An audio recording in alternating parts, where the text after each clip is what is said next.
Get the chip off your shoulder niceness. That lets the real you shine through. In fact, you could say, the special kind of goodness in Coke brings out the goodness in people. Both Coke and Pepsi are heavily invested in Latin America, and their local franchise operators, which are not subsidiaries and therefore not directly responsible to headquarters in the United States, can virtually do what they like.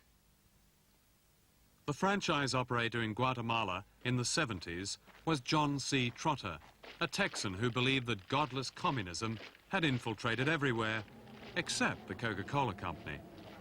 Guatemala has one of the world's worst records in human rights. Death squads murder and torture with impunity, while 4 out of 5 children suffer from malnutrition.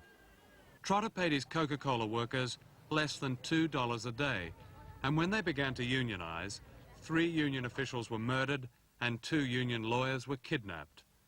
Coca-Cola means crime in Guatemala, a union official told a meeting of shareholders in America.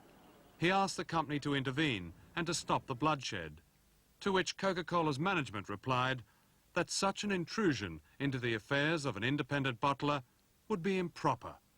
In 1980, under worldwide pressure, Coke sacked the notorious Trotter. But of course, the company is still in Guatemala. There have been places where where for one reason or other, we've had to leave. But in the vast majority of the countries, the fact that we're dealing with entrepreneurs rather than governments, I think is quite valid. The difference. Governments change at the whim of people. Businesses hire people, they pay people, they build, they stay, they pay taxes, they support charities. They're part of the community. And, you know, governments are here today and gone tomorrow.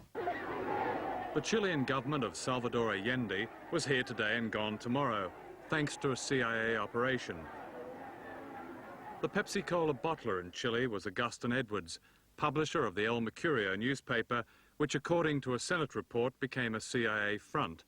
When Allende was elected, Edwards flew to Washington and met Henry Kissinger and Richard Helms, director of the CIA. These were crucial meetings, according to Helms, and were arranged by Donald Kendall, president of Pepsi-Cola. What happens when a company like Coca-Cola or Pepsi-Cola is accused of meddling in the politics of a certain country? This has happened to both corporations, and you mentioned South America, Chile in particular. John, when you get that kind of